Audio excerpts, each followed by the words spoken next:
नमस्कार, मैं हूं निकिता और आप देख रहे हैं सत्यहिंदी.com। चलिए एक नजर डालते हैं अब तक की सुर्खियों पर। देश में वन नेशन वन इलेक्शन को लेकर केंद्र द्वारा बड़ा फैसला लिया गया है।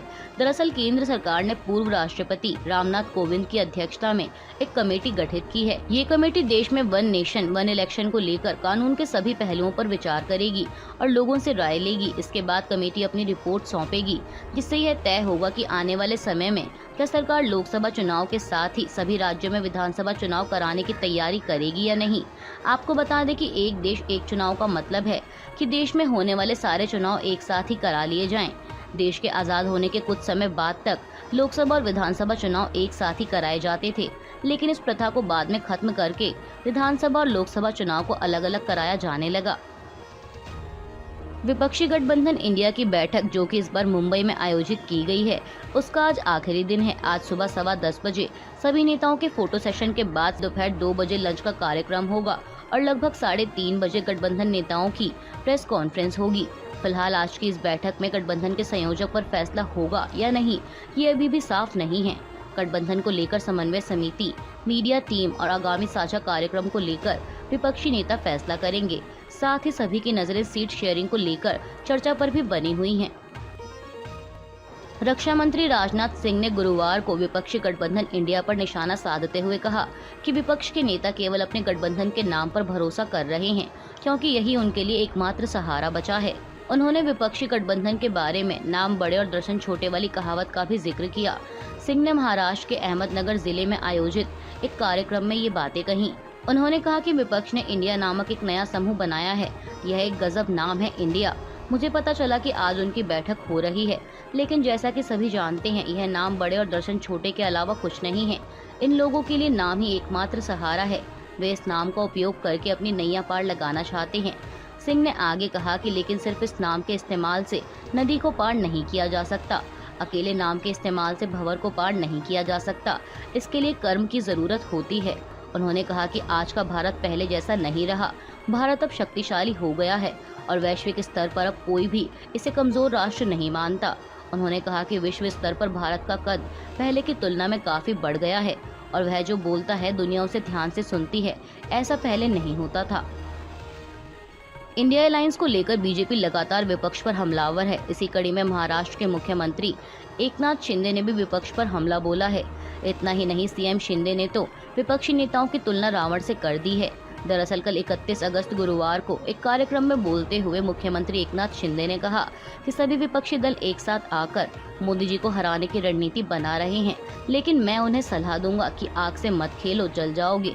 उन्होंने आगे अप्रत्यक्ष रूप से उद्धव ठाकरे के बयान पर पलटवार करते हुए कहा कि कल किसी ने कहा था कि उनके पास प्रधानमंत्री पद के लिए कई चेहरे हैं और उन्होंने पूछा कि क्या बीजेपी के पास कोई और चेहरा है। वे कहते हैं कि उनके कई चेहरे हैं। हम जानते हैं रावण के कई चेहरे होते हैं। एक तरफ रावण है और दूसरी तरफ यहाँ हम भगवान श्री राम के भक्त हैं। दरअसल शिवसेना उद्धव बालासाहेब ठाकरे प्रमुख उद्धव ठाकरे ने बुधवार 30 अगस्त को बीजेपी से कहा था कि विपक्षी दल इंडिया गुट के पास प्रधानमंत्री पद के चेहरे के लिए कई चॉइस हैं, लेकिन क्या बीजेपी के पास पीएम मोदी के अलावा और कोई चेहरा है। बीते 3-4 महीनों से जातीय संघर्ष का सामना कर रहे मणिपुर से एक बार फिर हिंसा की खबर सामने आई है। मीडिया रिपोर्ट्स के मुताबिक ताज़ा गोलीबारी में अब तक 5 लोगों की मौत हो गई है। अधिकारियों ने गुरुवार 31 अगस्त को बताया कि मणिपुर के बिष्णुपुर और चुराचांदपुर जिलों में पिछले 72 घंटों में 2 समुदायों के बीच लगातार गोलीबारी के बाद कम से कम 5 लोग मारे गए। इस दौरान 18 लोग घायल हो गए हैं। अधिकारी ने कहा कि बिष्णुपुर जिले के खोइरेंटेक की तलहटी और चुराचांदपुर जिले के चिंगपे और खोसाबुंग इलाकों में गोलीबारी जारी है। न्यूज एजेंसी पीटीआई के अनुसार अधिकारी ने बताया कि हिंसा मंगलवार 29 अगस्त को शुरू हुई, जब खोइरेंटेक इलाके में भारी गोलीबारी के बाद लगभग 30 साल के ग्रामीण वॉलंटियर की मौत हो गई थी।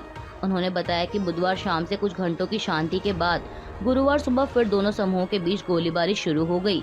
अधिकारियों ने बताया कि बुधवार की हिंसा में घायल एक व्यक्ति की मिजोरम के रास्ते गुवाहाटी जाते समय रास्ते में ही मौत हो गई थी। एक अन्य घायल व्यक्ति की भी गुरुवार सुबह करीब 9 बजे चुराचांदपुर जिला अस्पताल में मौत हो गई, जहां उसका इलाज चल रहा था। इस बीच इंडिजियस ट्राइबल लीडर्स फोरम ने हिंसा में मरने वालों की संख्या 5 होने पर चुराचांदपुर में तुरंत आपातकालीन बंद का आह्वान किया। ITLF के एक बयान में कहा गया है कि पानी और चिकित्सा आपूर्ति सहित आवश्यक सेवाओं को बंद से छूट दी गई है।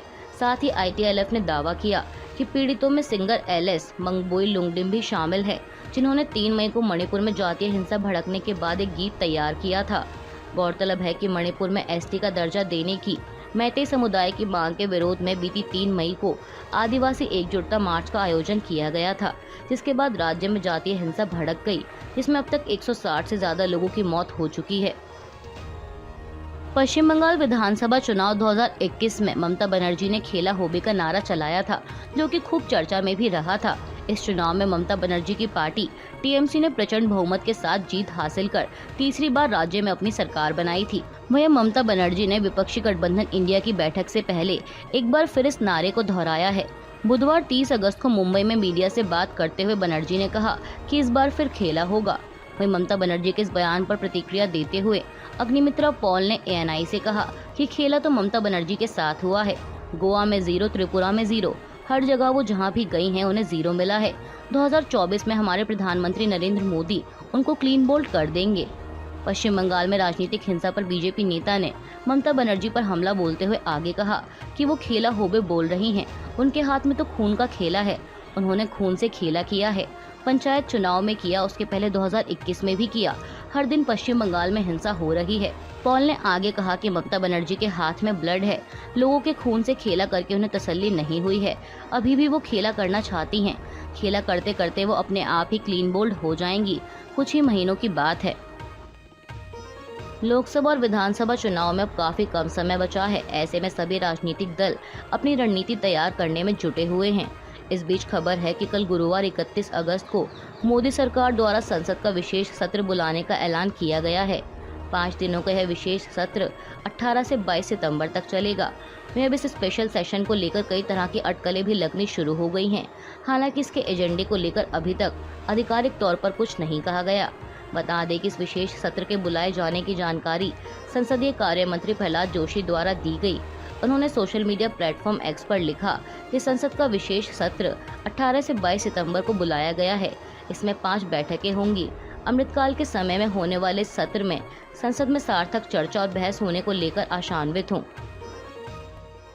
मोदी सरकार द्वारा बुलाए गए संसद के विशेष सत्र को लेकर राजनीतिक गलियारों में अटकलें लगनी तेज हो गई हैं। इन अटकलों में ये भी सुनने को मिल रहा है कि इस सत्र में 1 नेशन 1 इलेक्शन बिल लाया जा सकता है।